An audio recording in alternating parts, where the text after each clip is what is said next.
Jana Vallabha Girivaradari Gopi Jana Vallabha Gopi Jana Vallabha Girivaradari Jai Gopi Jana Girivaradari Shodanandana Vrajajana Ranjana Yashodanandana Vrajajana Ranjana Yashodanandana Vrajajana Ranjana Yashodanandana Vrajajana Ranjana Yamunatira Vanachari Yamunatira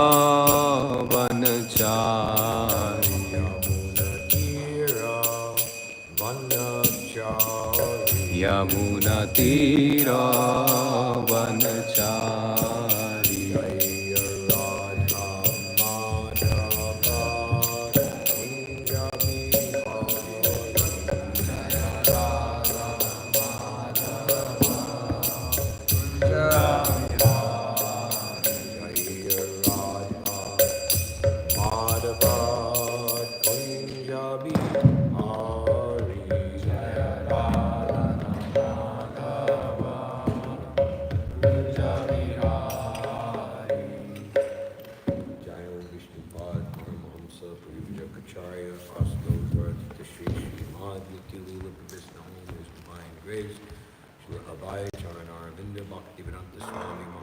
ISKCON's BBT founder Acharya Srila Prabhupada Ki Jai.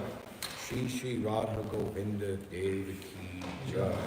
Shri Ramnavmi, the appearance day of Lord Ramachandra Ki Jai.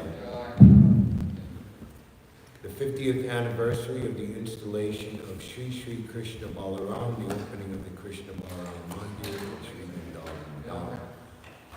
Or Premanandi, all glories to the assembled devotees, all glories to the assembled devotees, all glories to the assembled devotees, or Premanandi.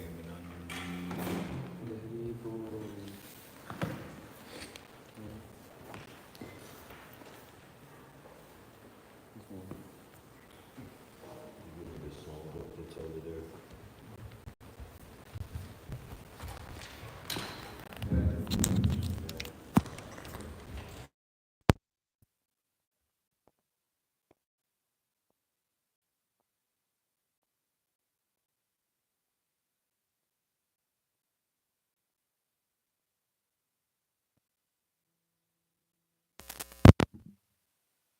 O Keshava, O Lord of the universe, O Lord Hari, you have assumed the form of Ramachandra.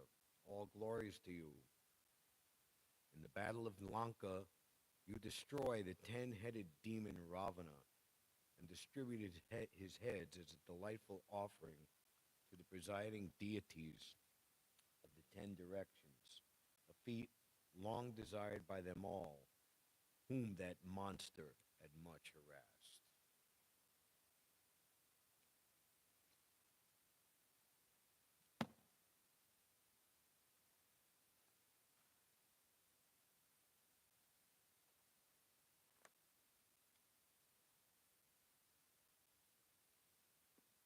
Srila Shukadeva Goswami said, my dear King Parikshit, in Kimpurusha Varsha, the great devotee Hanuman is always engaged with the inhabitants of that land in devotional service to Lord Ramachandra, the elder brother of Lakshman and dear husband of Sita Devi.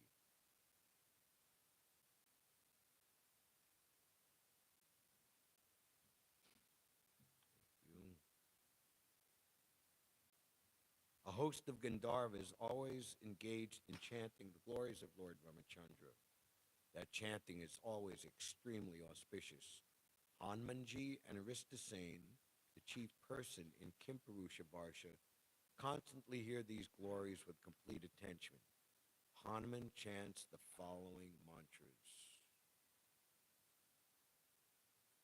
Let me please your lordship by chanting the Bija mantra Omkar, I wish to offer my respectful obeisances unto the personality of Godhead, who is the best among the most highly elevated personalities. Your lordship is the reservoir of all good qualities of Aryans, people who are advanced. Your character and behavior are always consistent, and you always control your senses and mind. Acting just like an ordinary human being, you exhibit exemplary character to teach others how to behave. There is a touchstone that can be used to examine the quality of gold, but you are like a touchstone that can verify all good qualities. You are worshipped by the Brahmins, who are the foremost of all devotees. You, the Supreme Person, are the King of Kings, and I therefore offer my respectful obeisances unto you.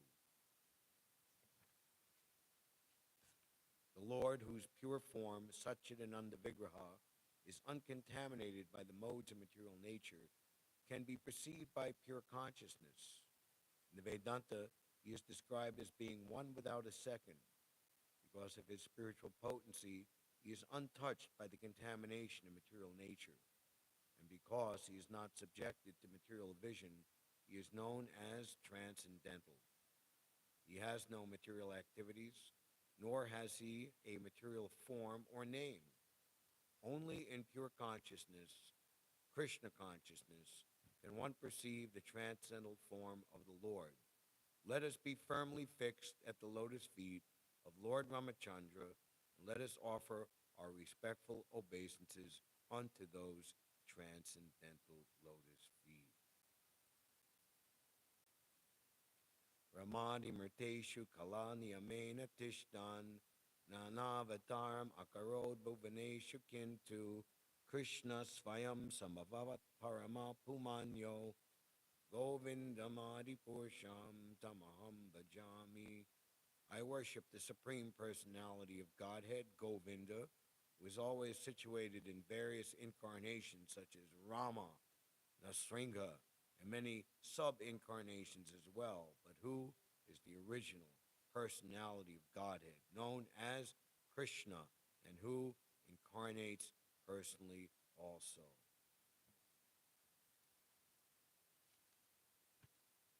Krishna, who is Vishnu Tattva, has expanded himself in many Vishnu forms, of which Lord Ramachandra is one.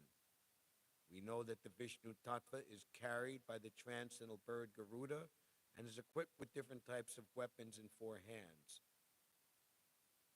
Therefore, we may doubt whether Lord Ramachandra could be in the same category, since he was carried by Hanuman, not by Garuda, and had neither four hands nor the Sankha, Chakra, Gada, and Padma. Consequently, this verse clarifies that Ramachandra is as good as Krishna. Ramadi Mrteshu Kala. Although Krishna is the original Supreme Personality of Godhead, Ramachandra is not different from him. Ramachandra is unaffected by the modes of material nature, and therefore he is prashant, never disturbed by those modes. Unless one is saturated with love for the Supreme Personality of Godhead, one cannot appreciate the transcendental value of Lord Ramachandra. One cannot see him with material eyes. Because demons like Ravana have no spiritual vision, they consider Lord Ramachandra as an ordinary Kshatriya king. Ravana therefore attempted to kidnap Lord Ramachandra's eternal consort, Sita Devi.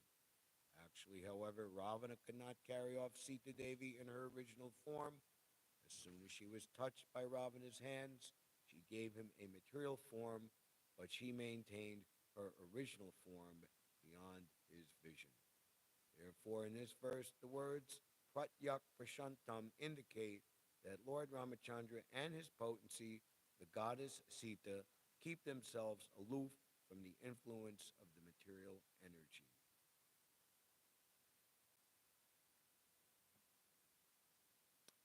It was ordained that Ravana, chief of the Rakshasas, could not be killed by anyone but a man, and for this reason, Lord Ramachandra, the Supreme Personality of Godhead, appeared in the form of a human being.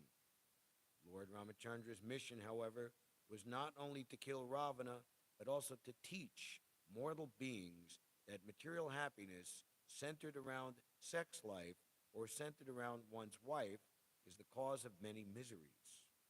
He is the self sufficient Supreme Personality of Godhead, and nothing is lamentable for him. Therefore, why else could he be subjected to tribulations by the kidnapping of Mother Sita?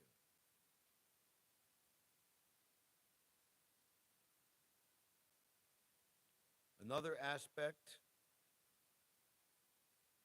of the Lord's instructions is that one who accepts a wife must be a faithful husband and give her full protection. Human society is divided into two classes of men, those who strictly follow the religious principles and those who are devotees. By his personal example, Lord Ramachandra wanted to instruct both of them how to fully adopt the discipline of the religious system and how to be a beloved and dutiful husband. Otherwise, he had no reason to undergo apparent tribulations.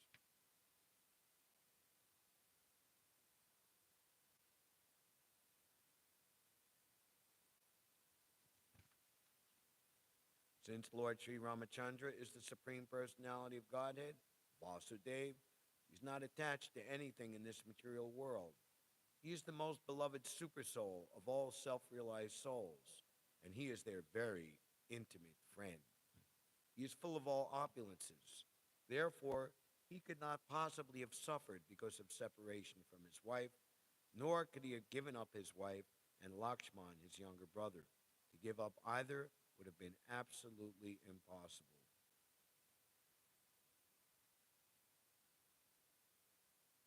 One cannot establish a friendship with the Supreme Lord Ramachandra on the basis of material qualities such as one's birth in an aristocratic family, one's personal beauty, one's eloquence, one's sharp intelligence, or one's superior race or nation. None of these qualifications is actually a prerequisite for friendship with Lord Sri Ramachandra. Otherwise, how is it possible that although we are uncivilized inhabitants of the forest, we uncivilized have not taken noble births, although we have no physical beauty, and although we cannot speak like gentlemen, Lord Ramachandra has nevertheless accepted us as friends. In a prayer to Krishna expressing her feelings, Srimati Kunti Devi called him a Kinchana Gochara. The prefix A means not, and Kinchana, something of this material world. One may be very proud of his prestigious position, wealth, beauty, education, and so on, but although there are certainly good qualifications in material dealings, they are not necessary for achieving friendship with the Supreme Personality of Godhead. One's devotion and sincere desire to serve the Lord are the only qualifications.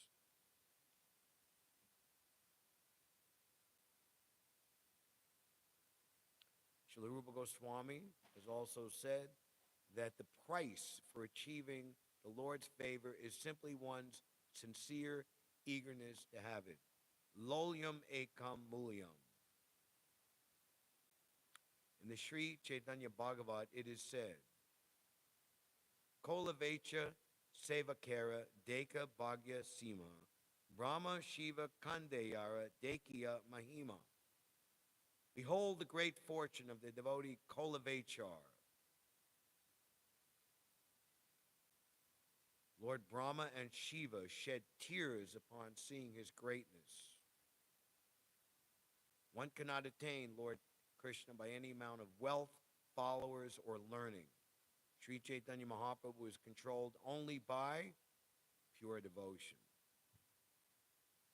Lord Sri Chaitanya Mahaprabhu had a very sincere devotee whose name was Kolavechar Sridhar, and whose only business was to sell pots made of the skin of banana trees. Whatever income he had, he used 50% for the worship of Mother Ganges. With the other 50%, he provided for his necessities. On the whole, he was so very poor that he lived in a cottage that had a broken roof with many holes in it. He could not afford brass utensils, and therefore he drank from an iron pot. Nevertheless, he was a great devotee of Lord Chaitanya Mahaprabhu.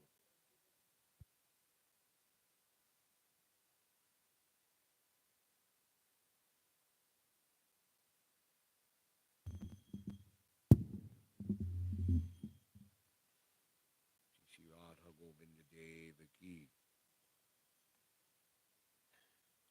With no material possessions can he become a most exalted devotee of the Lord. Therefore, one cannot attain shelter at the lotus feet of Lord Krishna or Sri Chaitanya Mahaprabhu through material opulence.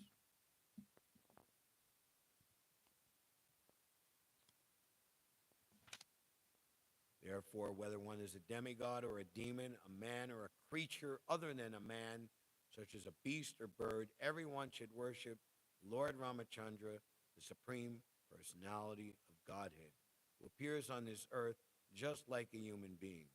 There is no need of great austerities or penances to worship the Lord, for he accepts even a small service offered by his devotee. Thus he is satisfied. And as soon as he is satisfied, the devotee is successful. Indeed, Lord Sri Ramachandra brought all the devotees of Ayodhya back home, back to Godhead.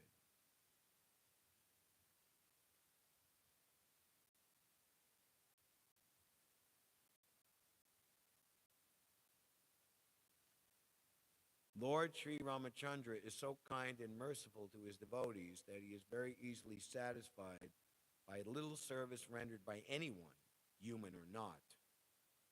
This is the special advantage of worshiping Lord Ramachandra, and there is the same advantage in worshiping Lord Sri Chaitanya Mahaprabhu. Lord Krishna and Lord Ramachandra, in the manner of Kshatriyas, sometimes showed their mercy by killing asuras. But Lord Sri Chaitanya Mahaprabhu awards love of God without difficulty even to the asuras. All the incarnations of the Supreme Personality of Godhead, but especially Lord Ramachandra, Lord Krishna, and later Lord Sri Chaitanya Mahaprabhu, delivered many of the living entities present before them, indeed almost all of them. Sri Chaitanya Mahaprabhu is therefore represented in the six-armed form of Sad Bhuj Murti, which is a combination of Lord Ramachandra, Lord Krishna, and Lord Sri Chaitanya Mahaprabhu. The best purpose of human life can be fulfilled by worshiping the Sadbhuj Murti, the form of the Lord with six arms, two arms of Ramachandra, two arms of Krishna, and two arms of Sri Chaitanya Mahaprabhu.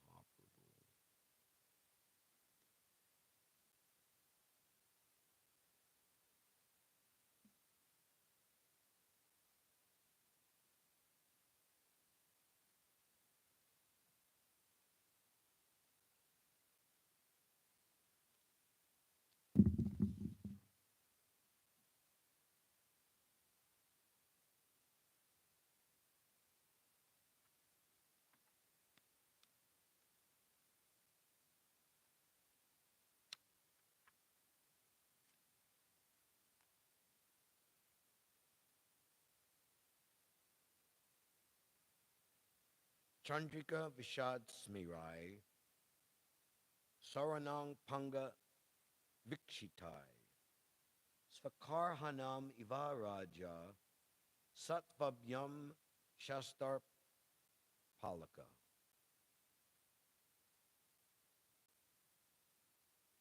Those Vishnu forms, by their pure smiling, which resembled the increasing light of the moon, and by the sidelong glances of their reddish eyes, created and protected the desires of their own devotees, as if by the modes of passion and goodness.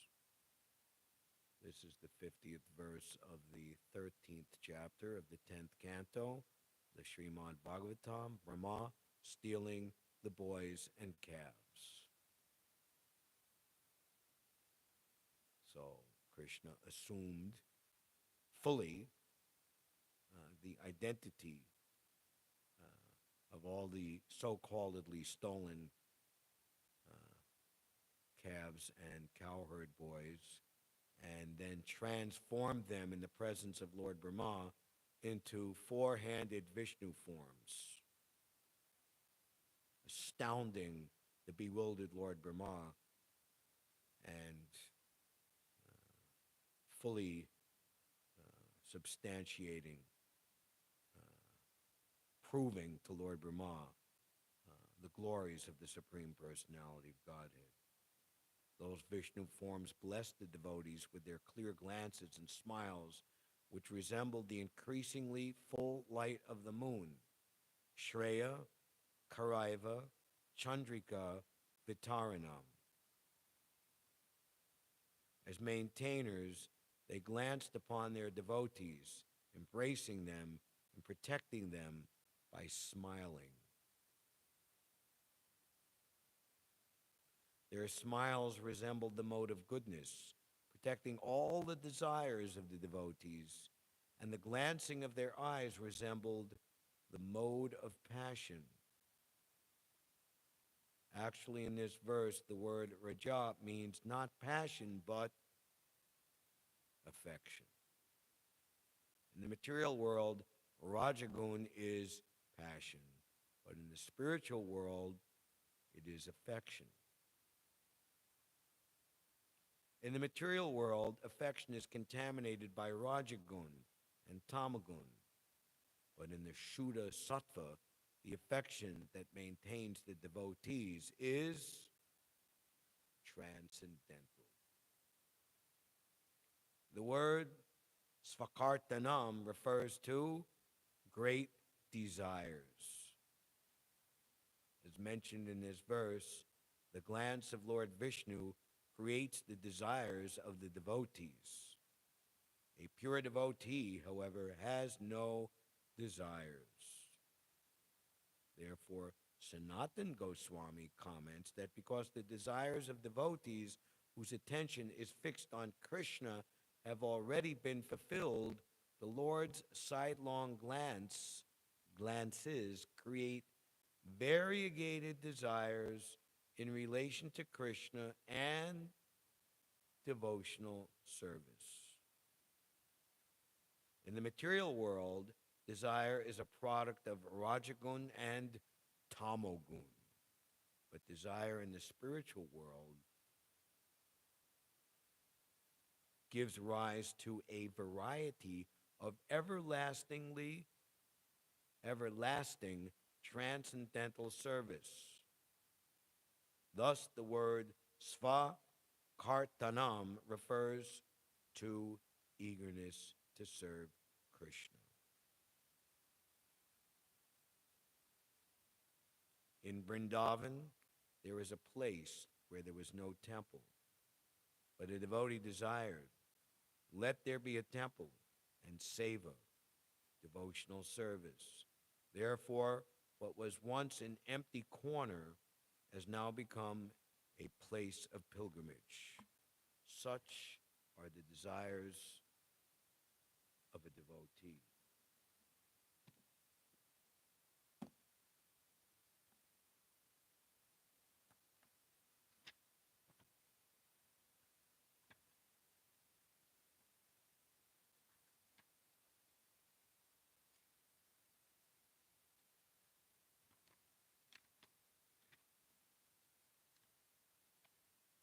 One day in June of 1977, Srila Prabhupada sat in his garden at the Krishna Balaram Mandir in Vrindavan, conversing with a few devotees.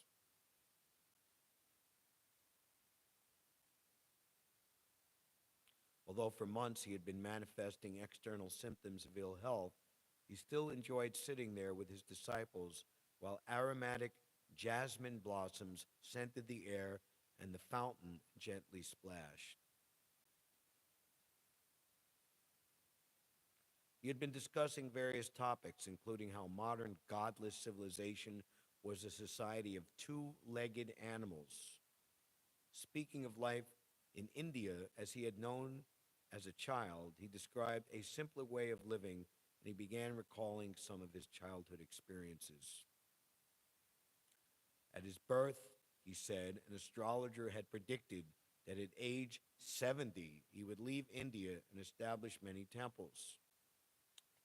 Prabhupada said he hadn't understood this prediction for many years, but that by Krishna's grace he had gone to America at the age of 70 to execute the order of his spiritual master. In America, the result of his preaching had given him great hope, and he had obtained permanent residency there, expecting not to return to India.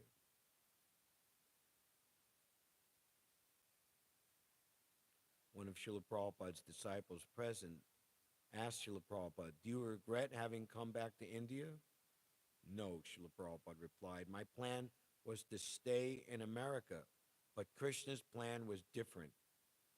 Therefore, when I was coming back, I was speaking to Dwarkadish, the Krishna deity in ISKCON's Los Angeles temple, and I said to Krishna, I came here to preach. I don't know why you were dragging me back. So I was unhappy to leave, but Krishna had his plan."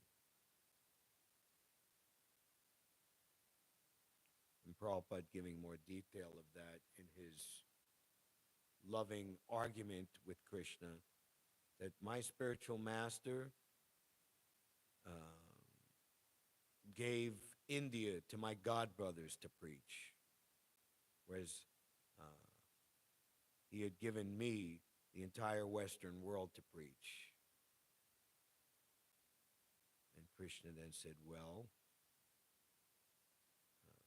that I'm here in Los Angeles, and I want to develop this temple and make it the world headquarters of ISKCON." And Krishna said, "Well, if you go back to India, I will give you a temple 100 times better than this Watsika temple." Srila Prabhupada went on to say that by following Krishna's plan of leaving Vrindavan, and then after preaching in America, coming back to Vrindavan, he had gained the most wonderful temple, Krishna Balaram, in Vrindavan.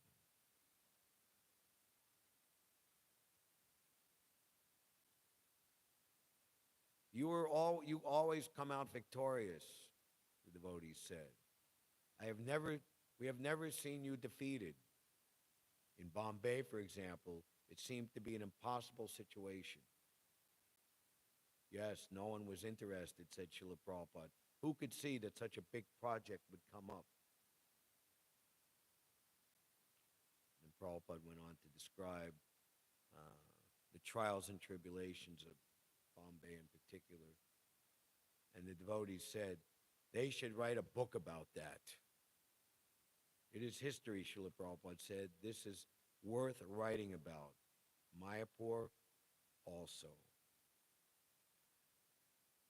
So the author of this Prabhupada Leela Amrita, Sasvarup Das Goswami, has described that this book is being written to pursue Srila Prabhupada's desire that this history be told.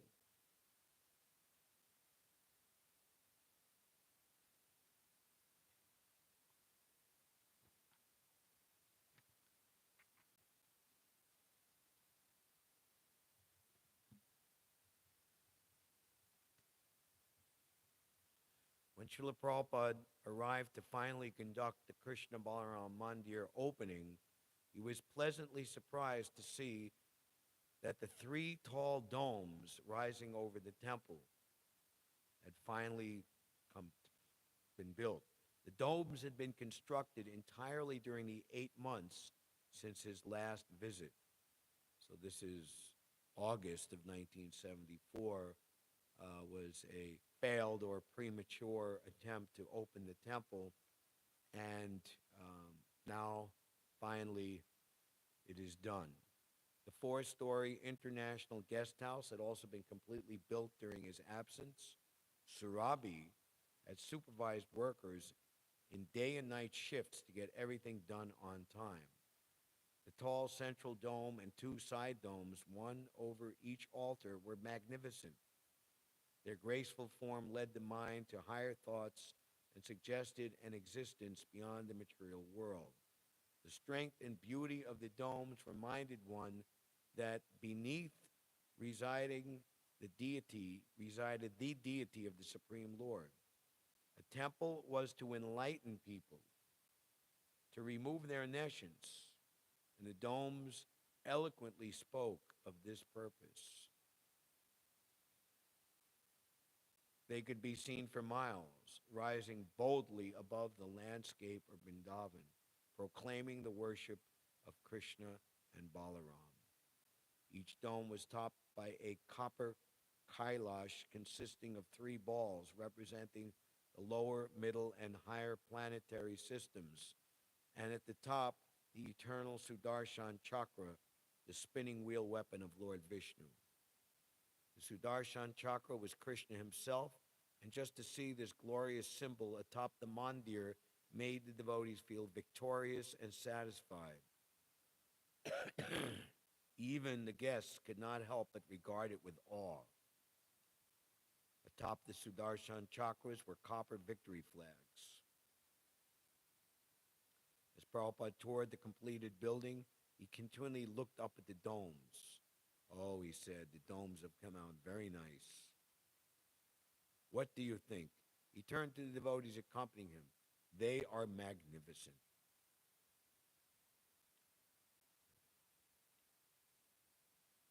Prabhupada said, I think that Surabi has done a nice job. And he smiled. Prabhupada smiled. Everyone is telling how nice Surabi is doing.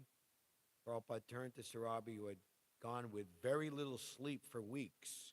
But I can't say that. Only me. I am criticizing you because that is my job. I have to always criticize the disciple. No less than 600 devotees from ISKCON centers around the world had come to Vrindavan as part of the annual Indian pilgrimage. The high point was to be the installation of the deities and opening of the temple. Final preparations were going on furiously, cleanups, decorations, cooking. Many important life members and guests had come and were staying in their private rooms in the 40-room guest house. Prabhupada's vision had finally come to pass. He had created probably the most beautiful and opulent temple in Vrindavan, certainly the one most alive with dynamic devotion.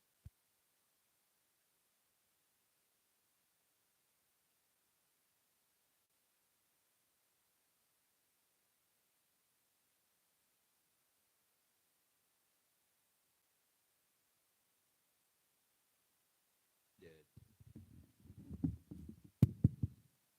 All right, anyway, leave it. We got through this far. Let's hope it'll keep going.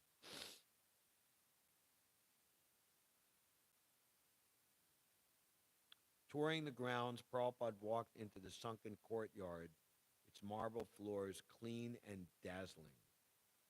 This was no rented house in America, something built for another purpose. It was a temple, like the temples in Vaikuntha, described in the Srimad Bhagavatam. It is heaven on earth, Prabhupada said. I think it surpasses all the temples in India. So this is something special that you build a temple in accord with your desire.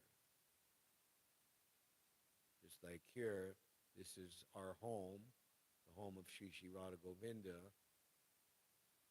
but this building was built as a Freemason Oddfellows Hall 101 years ago.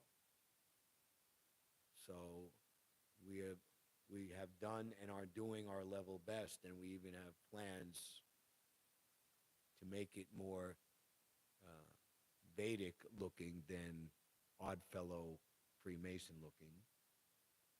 So this is a very great triumph. One time Srila Prabhupada was criticized for putting so much effort into building temples in India. And the person, it was like not a terrible criticism, but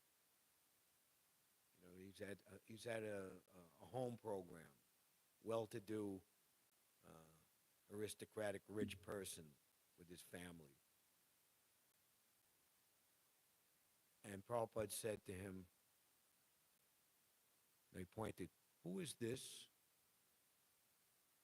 "Well, that's my wife." And Prabhupada said, "Why did you get married?" And the man was like, and Prabhupada gave him the answer, "To have children." So why do you have a wife? To have children, because there's so many children loitering in the street, there's orphan children, because you want to have your own children. So similarly, the devotee wants to make his own temple and make his own offering to his beloved Lord. And certainly the atmosphere of the householder, the mahant, the temple proprietor, permeates, creates the mood, the atmosphere, the ambiance, which Krishna himself agrees to adopt and live in. So when Krishna accepts an offering from such a incredible Mahabhagavata Srila Prabhupada, that reciprocation is truly in the spirit of what Lord Chaitanya reveals. Anandam Buddhi Vardhanam Pratipadam Purnatmitas Vardhanam. Shukadeva Goswami is revealing. The devotee is in looking lovingly at Krishna, and Krishna is looking most lovingly, casting sidelong glances of love to his devotee, creating ever new, increasing, everlasting desires. So what was once an empty corner has now become a great transcendental place of pilgrimage.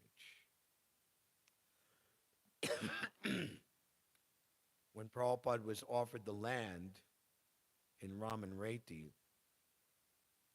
many personalities dissuaded him.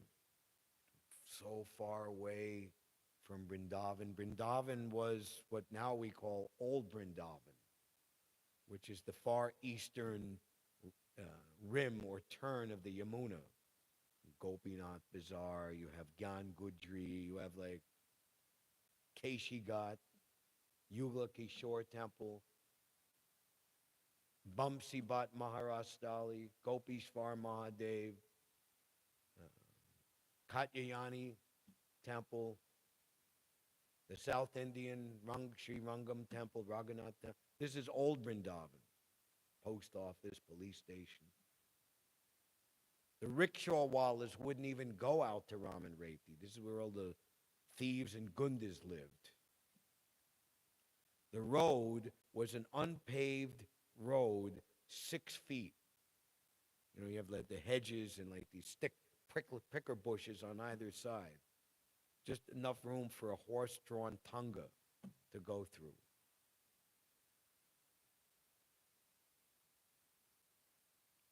And one of Prabhupada's responses was that wherever there is Krishna, there will be people, and lots of people.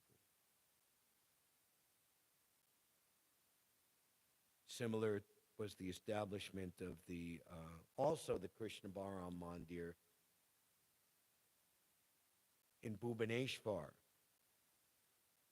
Prabhupada sent his beloved Oriyan disciple Gaur Govinda Maharaj to establish that land and that temple simultaneously to translate all of his books into the Oriyan language. Orissa, now Odisha, is a very important province in India for so many reasons. Perhaps most importantly, that many of Lord Chaitanya and Lord Nityananda's devotees appeared in that province. And of course, Chaitanya Mahaprabhu spent the final 24, 18 years of his manifest presence residing in that province in the sacred Jagannath Puri.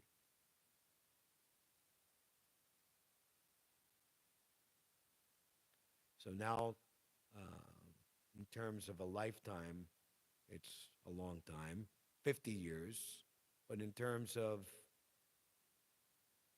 Lord Chaitanya's golden age, 50 years is not a very long time.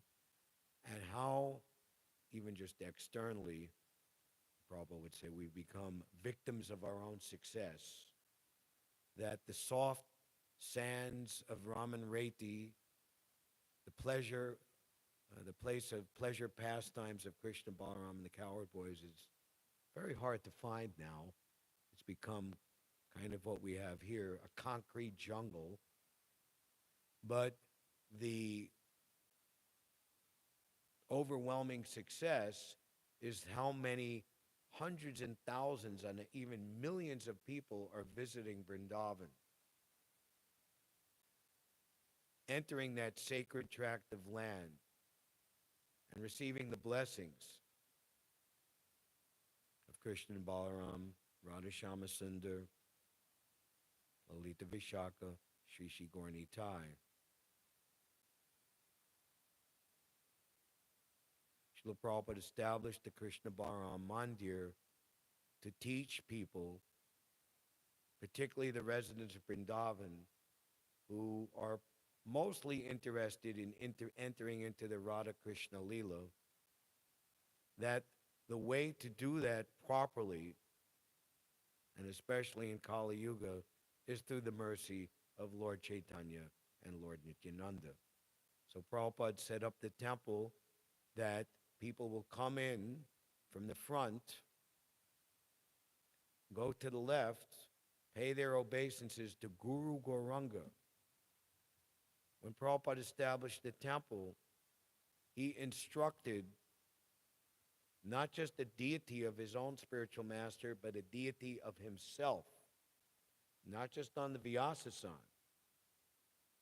but on the altar of Lord Chaitanya and Lord Nityananda. Based on this important point,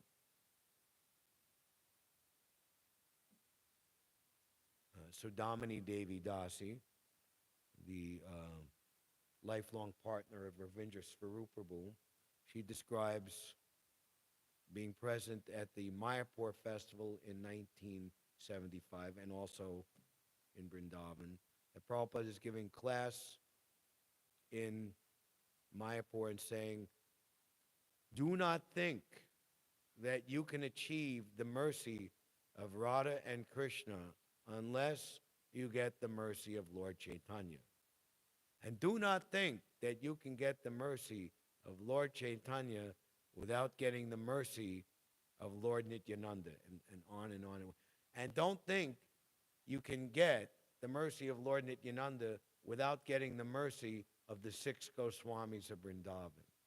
And do not think that you can get the mercy of the 6 Goswamis of Vrindavan unless you get the mercy of your spiritual master.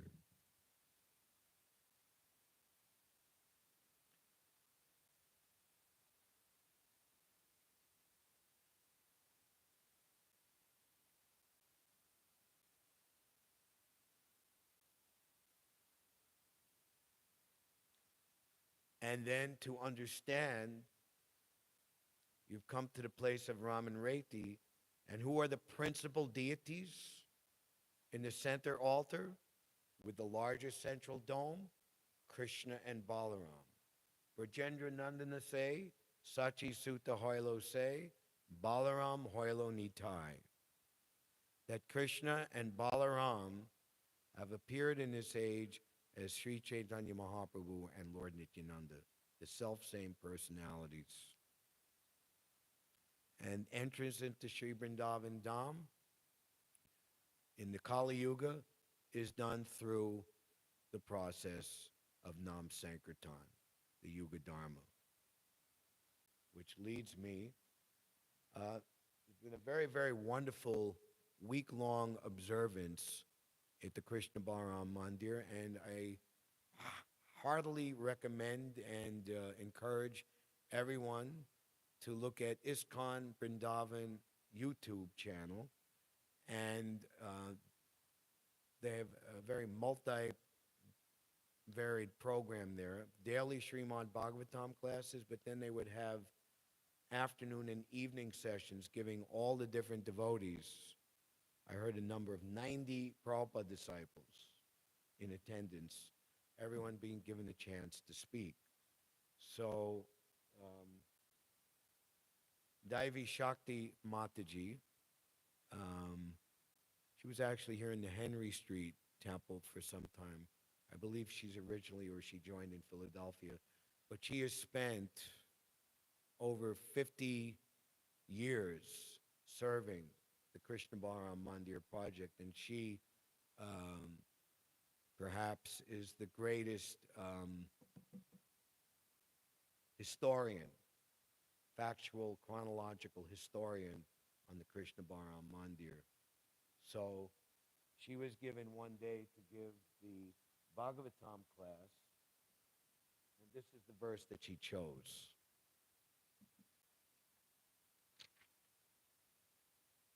This is from the 3rd chapter of the 6th canto. Yamaraj instructs his messengers. And this is where Shukadeva Goswami, who tested Maharaj Parikshit, that is atonement the process of getting free from material and sinful desire and sinful reaction? Actually, no. Only by devotional service. Edavan eva lokesmin, pumsam dharma parasmita, bhakti yoga bhagavati, tanama grahanadi bi. Devotional service, beginning with the chanting of the holy name of the Lord, is the ultimate religious principle for the living entity in human society. So Yamaraj himself, as one of the 12 Mahajans, he later became Mahatma Vidura, very important personality in the Mahabharata, favorable personality, on the right side, not on the wrong side. My dear servants were as good as my sons, Yamaraj instructing his messengers. Just see how glorious is the chanting of the holy name of the Lord. The greatly sinful Ajamil chanted only to call his son, but knowing that he was chanting the Lord's holy name, nevertheless, by that chanting, the holy name of the Lord, he remembered Narayan, and thus he was immediately saved from the ropes of death.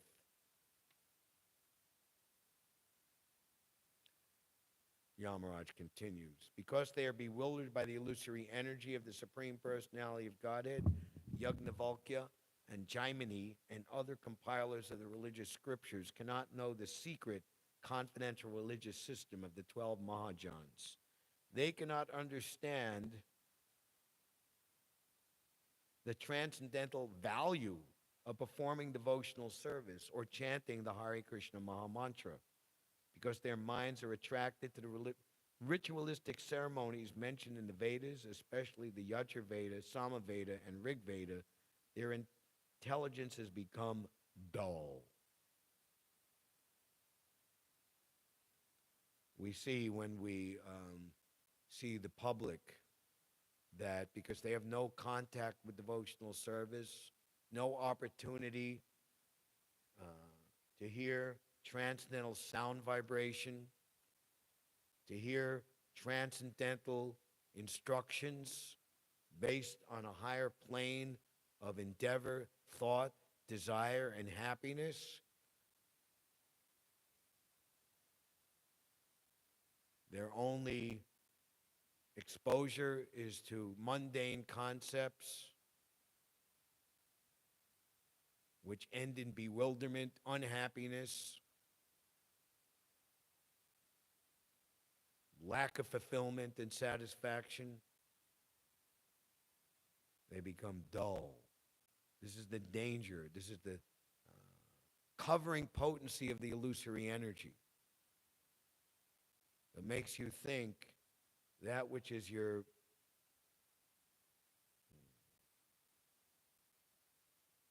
most detrimental habit, the most personally dangerous and injurious to yourself, that you actually like this. And in comparison or in contrast, that which is actually pleasurable, valuable, useful, worth striving for, you see it as something to avoid, something averse, something unwanted.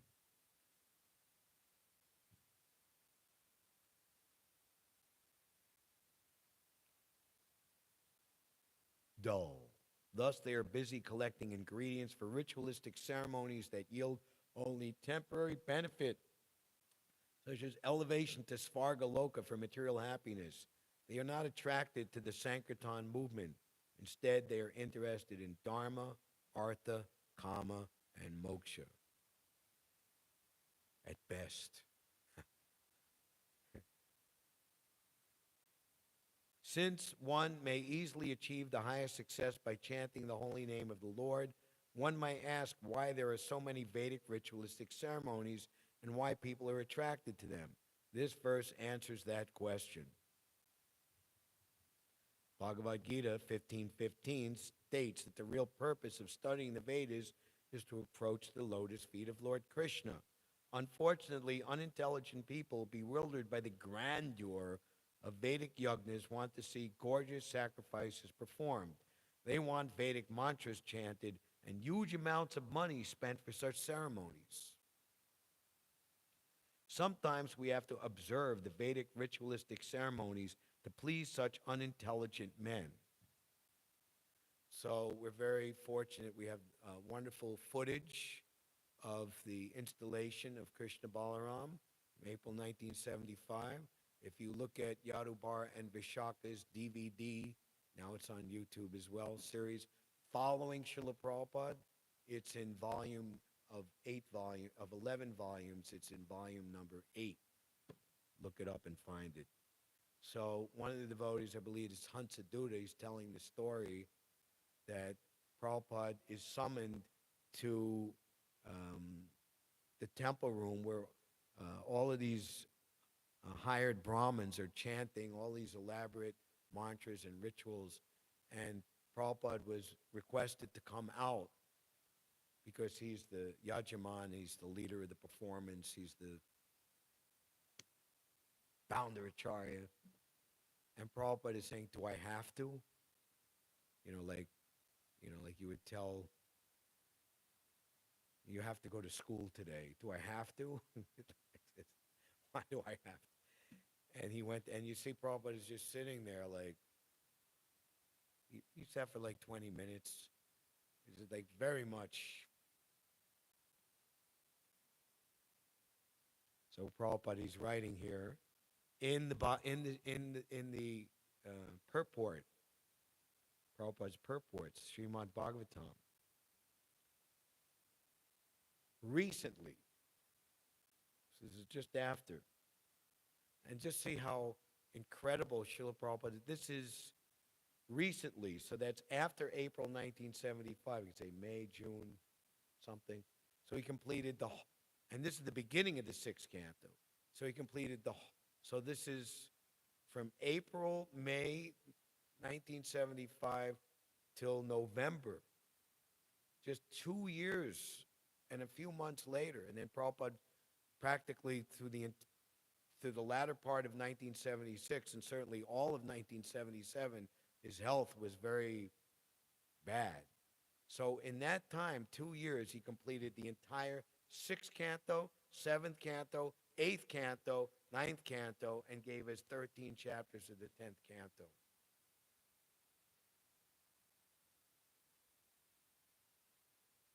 Recently, when we established a large Krishna Balaram temple in Vrindavan, we were obliged to have Vedic ceremonies enacted by Brahmins because the inhabitants of Vrindavan, especially the Smarta Brahmins, would not accept Europeans and Americans as bona fide brahmanas.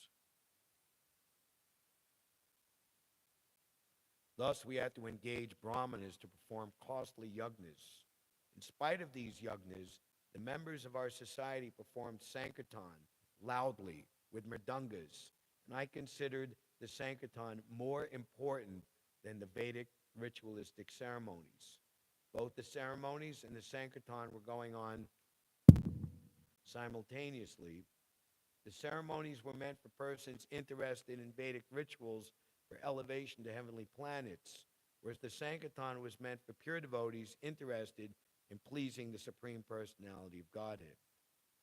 We would simply have performed Sankirtan, but the inhabitants of Vrindavan would not have taken the installation ceremony seriously. As explained here, the Vedic performances are meant for those whose intelligence has been dulled by the flowery language of the Vedas, which describe fruitive activities intended to elevate one to the higher planets. Especially in this age of Kali, Sankirtan alone is sufficient. If the members of our temples in the different parts of the world simply continue Sankirtan before the deity, especially before Sri Chaitanya Mahaprabhu, they will remain perfect. There is no need of any other performances.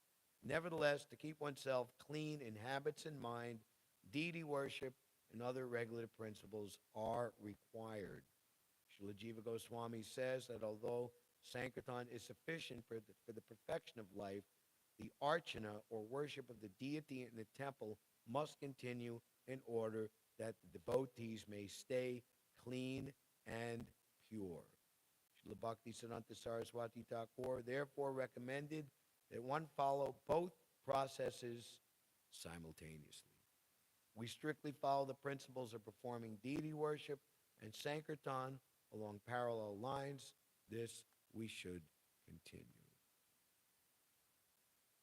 So especially the Krishna Balaram Mandir, because it is the place, the home of Krishna himself and the home of all pure devotees. It is very, very important for all devotees, Sri Vrindavan Dham and Prabhupada's temple there.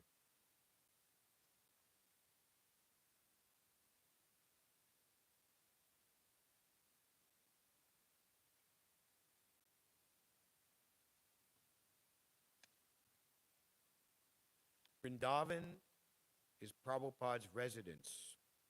Religious people in India, as well as religious scholars in the West, saw Prabhupada as a Vaishnav sadhu from Vrindavan. When he began his preaching in New York City, he would often introduce himself as coming from Vrindavan. So we here in New York City, serving the mission in New York City, have a very wonderful, unique opportunity. When you visit Vrindavan and you come directly back to New York City, or you leave New York City and go directly to Vrindavan, you can enter into this meditation, this understanding of what Srila Prabhupada was thinking and feeling, leaving Vrindavan, coming to New York City. And now in triumph, bringing New York City, bringing the best of the West back to Vrindavan. Srila Bhaktisiddhanta Saraswati Thakur's prediction at the last Mayapur festival, Parikrama and Gorpanim festival in March of 1936. No matter how far in the future it may be, one of my disciples will cross the ocean and bring back the entire world.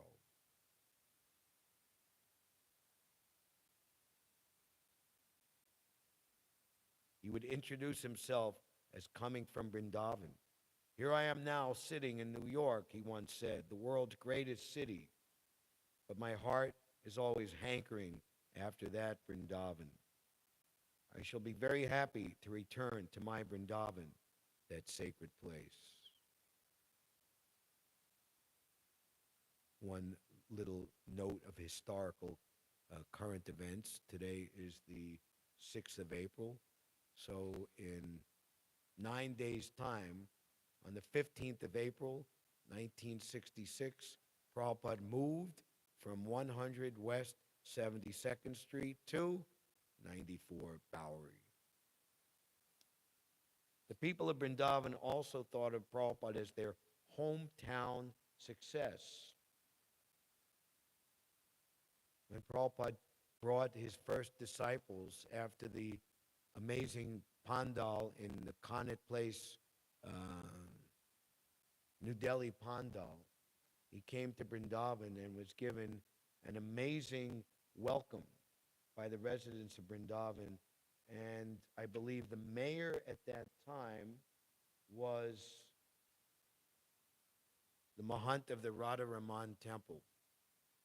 And the Radharaman Temple, of course, they are the family members and disciples of the original disciples of Gopal Bhatta Goswami that he established to take the deity, take responsibility for the worship of Radharaman, which began in 1542. That will be a very nice 500th anniversary coming in 17 years.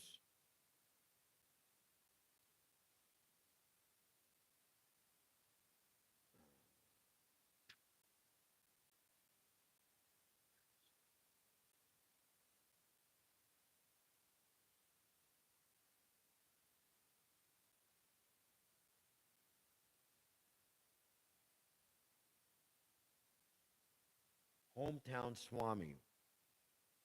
The municipality of Vrindavan arranged a formal reception attended by prominent local citizens and sadhus. O great soul, they're addressing Srila Prabhupada. Today, we, the inhabitants of Vrindavan, known as Brijbasis, all combinedly offer our humble welcome to your holiness in this holy place of Vrindavan. And in so doing, we feel very proud. For many years, you stayed in the Radha Damodar temple and worshipped Her Majesty, Srimati Radharani, in a meditative mood. And thus, you now have the transcendental vision to deliver the entire world. As proof of your perfection, we can see these foreign devotees before us, and we feel very proud to see how you have transformed them into such pure devotees. So there is footage of this also in an earlier volume of Yadu Bharan Vishaka's following Srila Prabhupada. And there, Radhanath Swami, who was living there just as a sadhu, he had traveled all the way from America, and his wonderful book, The Journey Home, recounting all of his stories, and ultimately settling and realizing that Vrindavan was the topmost and the best place to reside. So he was saying how the residents of Vrindavan, Radhanath Swami is saying, were greatly moved by what Srila Prabhupada had done. They were like in crying, in ecstasy, appreciating Srila Prabhupada. O great preacher of Vedic culture, formerly a great many Swamis went to foreign countries, but now you have wonderfully preached the Sankirtan movement and the sublime philosophy of the Bhakti cult in the Western countries. And that is the only means for giving peace and prosperity to all the people of the world in this age. Now, the residents of Vrindavan are much more intelligent than other, let's say, Indian people who appreciate a more wide-ranging idea of what is Vedic culture or so-called Hinduism. They're being referred to here, it's not mentioned, but Vivekananda coming in 1893, speaking in Chicago, the World Parliament of Religions. What did they accomplish? So the Brijabasis, they understand that Krishna, Svayamrup Bhagavan, the Supreme Personality of Godhead, they are not bewildered. So here, the first real Swami, the first real devotee, representing the glories of Vrindavan Chandra. To speak frankly, we feel a very intimate relationship with you, and we feel perfect satisfaction at this time and the privilege to present you this address of welcome. We take it for granted that you are one of us in Vrindavan. We are sure that wherever you travel, you must carry with you the impression of Sri Vrindavan Dham. I can't remember offhand.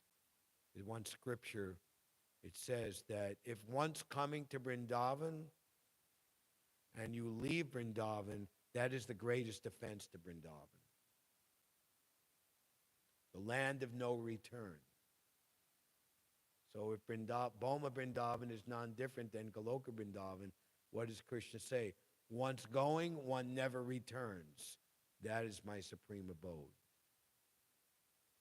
But there is one bona fide and glorious reason to go to Vrindavan and then to leave Vrindavan, is to preach the glories of Vrindavan to everyone all over the world. That is glorious.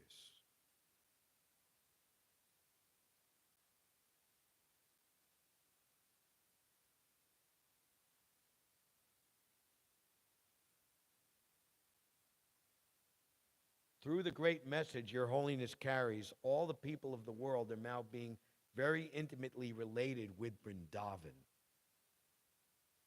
How true those words were in 1971, now 54 years later.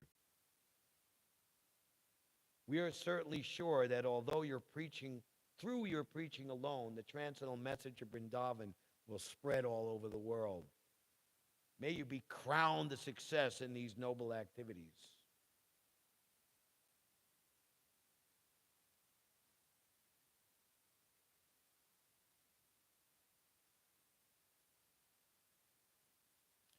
Now I am sitting in New York, the world's greatest city, but my heart is always hankering after that Vrindavan. You can hear that recording. That was done in his room at 100 West 72nd Street before coming downtown here to the Bowery and ultimately the East Village. I shall be very happy to return to my Vrindavan, that sacred place. The people of Vrindavan also thought of Prabhupada as their hometown success. Upon retiring from family life in 1954, Prabhupada had gone to live in Vrindavan, first at a temple near Keshigat, that's the Vamsi Gopalaji temple, and then at the Radha Damodar temple. After taking sannyas in 1959, he had continued to reside in Vrindavan, and when not living there, to reserve his 2 rooms at Radha Damodar. Actually, Prabhupada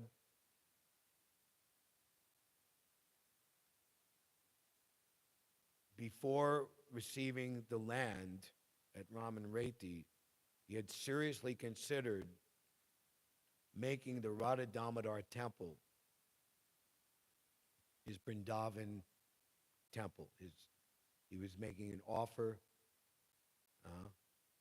and he considered the Radha Damodar temple the hub of the wheel of the spiritual world. It is in the area of Old Vrindavan called Sevakunj. There's Rasa Leela Park there, and there's a very amazing temple.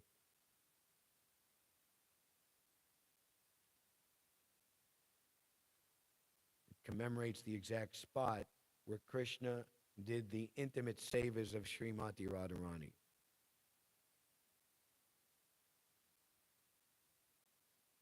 The The Goswamis made their headquarters there. They had a library there. They all met together and discussed there. They took prasadam there. So Prabhupada's rooms there, he said, this is my eternal residence. I eternally reside here. And he always wanted these rooms to be maintained. And somehow or another, through it all, that is happening. Vrindavan is the home of Krishna consciousness, the place of Krishna's childhood pastimes, the place where the six Goswamis, sent by Lord Chaitanya, had excavated holy places, written transcendental literature, and built temples. Any devotee could feel at home there. And thousands of Vrindavan's residents carried bead bags, chanted Hare Krishna, and wore the Vaishnav tilak and dress. Vrindavan belongs to Radha and Krishna, and this was still acknowledged by the residents of the present-day Vrindavan. Ultimately, Vrindavan is revealed only to the pure devotee. Vrindavan is the eternal residence of all spiritual souls in their eternal relationship with Krishna. The Vrindavan in India is a transcendental replica of Goloka Vrindavan, the eternal planet where Krishna resides in the spiritual world. The pure devotees aspire to attain to Goloka Vrindavan after finishing their life in this world. And the supreme benefit, if one leaves the body in Vrindavan, he's guaranteed to go back home, back to Godhead. 3 types of Brijabasis. One who was born in Vrindavan, one who lives in Vrindavan, and the third, if you can't be the first 2 all combined, get the triple crown, still you win if you leave your body in Vrindavan. But Srila Prabhupada has taught to us, yes, this is right, this is correct, you can aspire for it, but if you leave your body anywhere engaging in Krishna consciousness, especially trying to propagate and preach Krishna consciousness, the result is the same. No fear, no worry.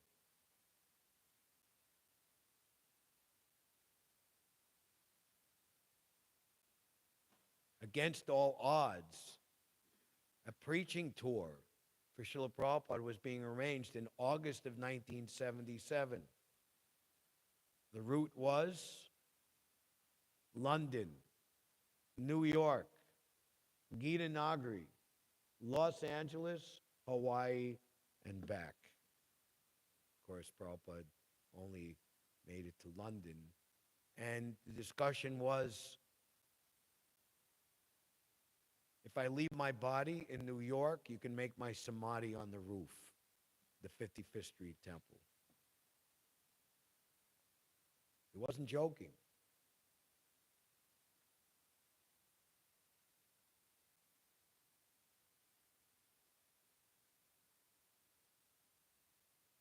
The pure devotees aspire to attain to Goloka Vrindavan after finishing their life in this world, and Prabhupada, therefore, as a pure devotee of Krishna, naturally felt at home in Vrindavan.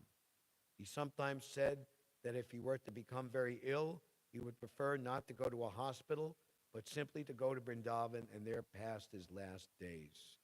To spread the glories of Vrindavan, Prabhupada had left Vrindavan, but like a traveler away from home, he always thought of returning.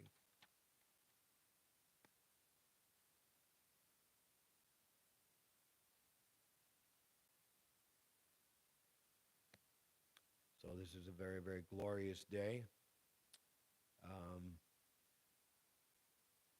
Appearance day of Lord Ramachandra, and the day that Srila Prabhupada chose for the establishment of the Krishna Balaram Mandir in Vrindavan, the most important temple and most important place for all devotees. And once again, in conclusion, I encourage everyone to look at the wonderful videography that has been compiled of so many of Srila Prabhupada's disciples speaking there in Vrindavan. 50 years.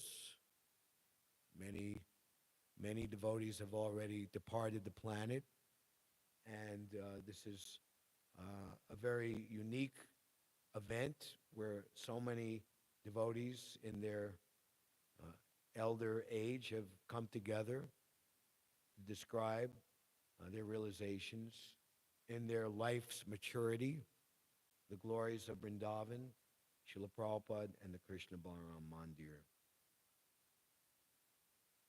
Shri Shri Krishna Balaram Ki, Shri Shri Radha Shama Sundar Lalita Vishaka Devi Ki, Shri Shri Gauranitai Ki, Shri Shri Radha Govinda Deva Ki, Jagannath Baladev Subhadra Devi Ki, Shri Shri Gauranitai Ki, His Divine Grace Srila Prabhupada Ki Jai. Nitai Gaur Premanandi Haribol. Thank you very much. Hare Krishna.